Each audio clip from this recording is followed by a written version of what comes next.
എന്റെ അമ്മേ.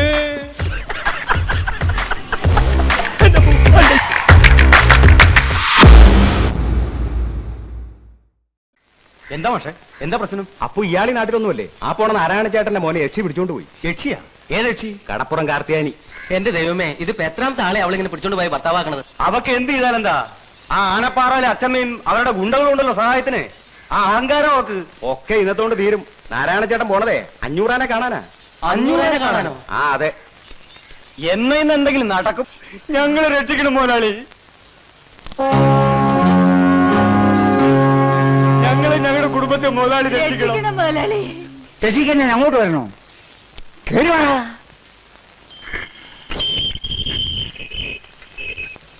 ദേ തുറന്നു വെച്ചിട്ടേക്ക് വരുന്നു.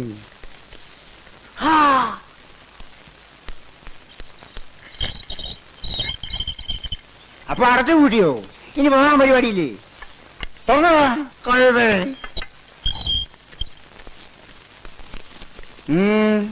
എന്താടാ കാര്യം? 500 മുതലാളി. ഞങ്ങൾക്ക് ഇനി മുതലാളി മാത്രമേ ഉള്ളൂ മുതലാളി. അതെന്താ ബാക്കിയുള്ള മുതലാളിമാരെല്ലാം ചത്തോ? കാര്യം പറയടാ. എന്റെ നാരായണൻകുട്ടിയെ കാർത്തിയാനിയുടെ ആളുകളൊന്ന് പിടിച്ചോണ്ട് പോയി മുതലാളി. ഏത് കാർത്തിയായിനിയാടാ? കടപ്പുറത്ത് കാർത്തിയാനി എന്ന് പറഞ്ഞു വെച്ച് വന്ന് താമസിക്കുന്നുണ്ട്. അവള് ഇയാളുടെ മകനെ പിടിച്ചു വെച്ചിരിക്കുക മുതലാളി. അതൊക്കെ പോലീസ് അടിച്ചെന്ന് പറയടാ. ഞാൻ പറഞ്ഞാന്ന് പറ.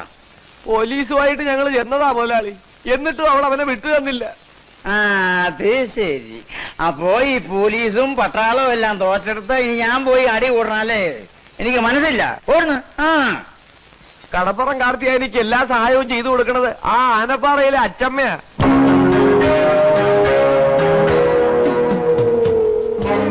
അച്ചമ്മ അയച്ചു കൊടുത്ത ഗുണ്ടകളാ അവർക്കിപ്പോ കാവല്. അതാ ഞങ്ങൾ ഇങ്ങോട്ട് വന്നത്. വക്കീലേ, എടോ വക്കീലേ. ഞാനിവിടെ ഉണ്ട്. ഉണ്ടെന്ന് എനിക്കറിയാം. ഇല്ലാത്തവരെ ഞാൻ വിളിക്കുവോ? താനാ ഫോണിൽ എടുത്ത് കറക്കി നമ്മുടെ പിള്ളേരേക്ക് ഇങ്ങ് വരാൻ പറ. ഈ കേസിൽ നമ്മൾ ഇടപെടണം മുതലാളി. ഇതൊരു പെണ്ണ് കേസല്ലേ? നിങ്ങൾക്കറിയില്ലേ പെണ്ണുങ്ങളുമായി ബന്ധപ്പെട്ട ഒരു കേസിലും 500 ഇടപെടില്ലെന്ന്? എടോ വക്കീലേ, ഞാൻ കേട്ടിടത്തോളം ഇതൊരു പെണ്ണ് കേസല്ല. ആനപ്പാറയെ തള്ളയും മക്കളും ഇടപെട്ട കേസാ. അവർക്കെതിരായിട്ട് ആരെന്ത് സഹായം ചോദിച്ചു പറ്റി തോന്നാലും ഈ 500 സഹായിക്കും. 500 സഹായിക്കും. സഹായിക്കും. അത് നീയാണ് തീരുമാനിക്കുന്നത്, ഞാനല്ലേ തീരുമാനിക്കേണ്ടത്. താഴേതാ. താൻ വിളിയോ?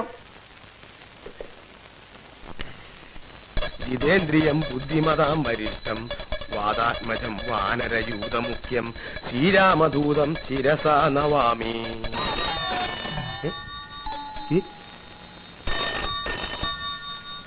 ആവശ്യത്തിന് ഞാൻ മണിയടിക്കണ്ടല്ലോ, പിന്നെ ആരെ ഇപ്പൊ എന്റെ കൂറടിക്കണേ? കയ്യിലുള്ള ആ കുഞ്ഞിക്കിണർ ഒന്ന് മേശപ്പുറത്ത് വെച്ച് ഫോൺ ബെല്ലടിക്കുന്നത് നിനക്ക് കേട്ടൂടെ എന്റെ കുട്ടി? ഞങ്ങളിവിടെ എന്താ ചെയ്യണെന്ന് നിനക്ക് കണ്ടൂടെ എന്റെ കുട്ടി? എന്നാ ഫോൺ എടുക്കണ പെരട്ടെ. അപ്പൊ നമ്മൾ എവിടെ നിർത്തിയെന്ന് പറഞ്ഞേ? വാദാത്മജം ശിരസാ. ഓ പ്രേമം നോക്കിയടാ. ആരമ്മേനെ കെട്ടി പിശാചാന്ന്? ചോറ്. ഹലോ, ആരാ? നിന്റെയൊക്കെ അമ്മയെ കെട്ടിയ പിശാച് തന്നെയാ. അയ്യോ ചേട്ടാ, അച്ഛനാ? അച്ഛൻ? അയ്യോ ആഞ്ജനയാ. സാമേട്ടനെ വിളിക്കട്ടെ അച്ഛാ? വേണ്ട, നീ അവനെയും കൂട്ടി പെട്ടെന്ന് ഇങ്ങോട്ട് വന്നാ മതി. വന്നേക്കാം അച്ഛാ, ഉടനെ വന്നേക്കാം. പ്രേമ ഒന്ന് പിടിച്ച എനിക്ക് ഇത്തിരി പണിയുണ്ട്.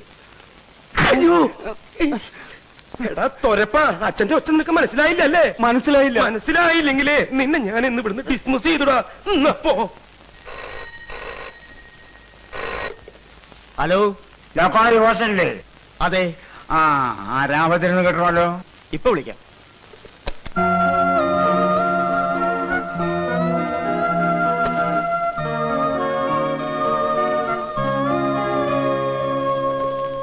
Yes, Ramabhadran here. നീ എന്താ ഇന്ന് ക്ലാസ്സിൽ പോയില്ലേ? പോയിട്ട് പിന്നെ വന്നിട്ട് വീണ്ടും പോകാനായിട്ട് പോയിട്ട് അപ്പോഴാണ് അച്ഛന്റെ ഫോൺ വന്നിട്ട്. മതിയടാ. പോയില്ല, ഉച്ചയ്ക്ക് പൊക്കോളാം. വേണ്ട, നീ ഇങ്ങോട്ട് വന്നാ മതി. ഇല്ലച്ചാ, ഉച്ചയ്ക്ക് തീർച്ചയായിട്ടും പൊക്കോളാം. അതല്ലടാ, ഇവിടെ വന്നിട്ട് വേറെ കാര്യമുണ്ടെന്ന്. ആണോ? എങ്കിൽ ഞാൻ ദേ അവിടെ എത്തി. ഈ കല്യാണം ഒന്ന് അങ്ങോട്ട് കഴിഞ്ഞോട്ടെ, പിന്നെ ഒറ്റ ഒരുത്തിനും 500 മുറ്റത്തേക്ക് ചെല്ലൂല. വരണത് കംപ്ലീറ്റ് ആയിട്ട് ആനപ്പാറയിലെ മുറ്റത്തേക്കായിരിക്കും. നമ്മുടെ അച്ചമ്മയെ കാണാനായിരിക്കും. അച്ചമ്മയ്ക്ക് വലിയ സന്തോഷായിട്ടുണ്ടാവും അല്ലേ? പറയണോ, ഇന്ന് കാലത്ത് കൂപ്പിന്ന് 2 ആനയും കൊണ്ട് നിർത്തിയിട്ട് ഭയങ്കര പ്രാക്ടീസിംഗ് ആണ്. എന്തിനാത്?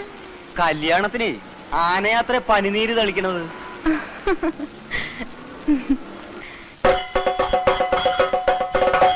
തളിയാനെ പനിനീര്, തളിയാനെ പനിനീര്, തളിയാനെ തളിയാനെ പനിനീര്, ഇവിടെ തളിയാനെ പനിനീര്, തളിയാനെ പനിനീര്.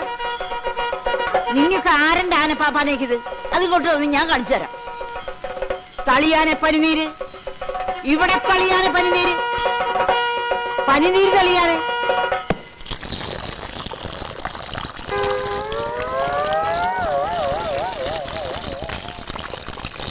പനിനീരും തെളിച്ച് പിണ്ടവും വെച്ചു.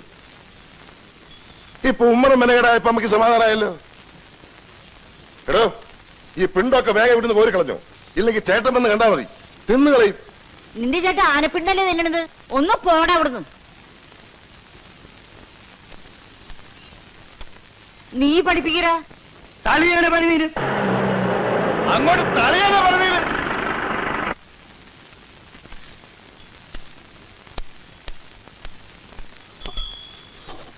എന്താണ്ടാ നിന്ന് കണ്ണൂരിച്ചിട്ടുണ്ട്?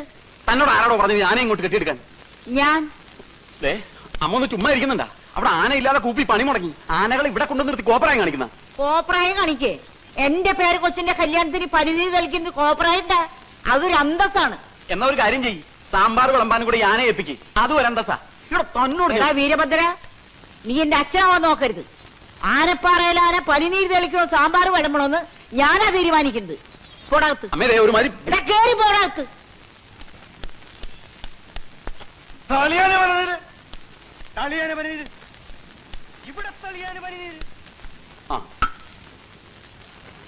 ഏട്ടൻ ഇവിടെ ഉണ്ടായിട്ടാണ് അമ്മയെ കൊണ്ട് തോന്നിയാസമൊക്കെ ചെയ്യിക്കുന്നത്. 10,000 ആളുകൾ കൂടുന്ന ഒരു കല്യാണമാണ്. അതിന്റെ കൊത്ത നടുക്ക് 2 ആനയും. ഇതിപ്പോ എന്റെ അടുത്ത് പറഞ്ഞിട്ട് ഞാനായി എന്നാടാവേ? ആനയ്ക്ക് പകരം ഞാൻ പോയി പനന്തിരി കളിക്കണോ? വേണ്ട, ഇവിടെ ഇങ്ങനെ മസിലും പഠിപ്പിച്ചോണ്ട് നിന്നോ. ഇതേ ഒരുമാതിരി മറ്റേടത്തെ വർത്തമാനം പറയല്. നിനക്ക് എന്തെങ്കിലും പറഞ്ഞാൽ അങ്ങോട്ട് പോയി പറയണ പോലെ തുടങ്ങി. കാലത്തെ തുടങ്ങി രണ്ടും. ഒന്ന് നിർത്തിക്കൂടെ? എടാ വീര, നിനക്കിപ്പോ എന്താണ് വേണ്ടത്? കല്യാണ പന്തലിൽ ആന ഉണ്ടായിരിക്കരുത്, അത്രയല്ലേ ഉള്ളൂ. അതിലുള്ള പണി ഞാൻ ചെയ്തിട്ടുണ്ട്. എന്തു പണി? എടാ, ഓരോ കിലോ പഞ്ഞി വാങ്ങി 2 ആനയുടെയും ചെവിട്ടി കുത്തി കയറ്റിയിട്ടാ കൊണ്ടുവന്ന് വിട്ടിരിക്കുന്നത്. ഇനി വെടി പൊട്ടിയാലും ആനയ്ക്ക് കേൾക്കില്ല. പിന്നാണോ പനിനീര് തെളിയാനെ, പനിനീര് തെളിയാനെ പറഞ്ഞു പറഞ്ഞു തൊണ്ടയിലെ വെള്ളം പറ്റുമ്പോ അമ്മ തന്നെ പറഞ്ഞ് വിട്ടോളൂടാ. എങ്ങനെയുണ്ട് ഐഡിയ? കൊള്ളാം കൊള്ളാം കൊള്ളാം. ആനയുടെ ചവിട്ടില് മാത്രമല്ല, നിന്റെ അമ്മയുടെ ചവിട്ടിലും വെക്കണ പഞ്ഞി. ഇതേ ഒരു കാര്യം ഞാൻ പറഞ്ഞേക്കാം. അമ്മയില്ലാത്ത ഒരു കൊച്ചന്റെ കല്യാണ ഇത്. പന്തലില് ആനയെന്നല്ല അമ്പാരിയും വെടിക്കെട്ടും ഒക്കെ ഉണ്ടാവും. നല്ല മനസ്സുള്ളവര് മാത്രം അവിടെ നിന്നാ മതി. മനസ്സിലായ?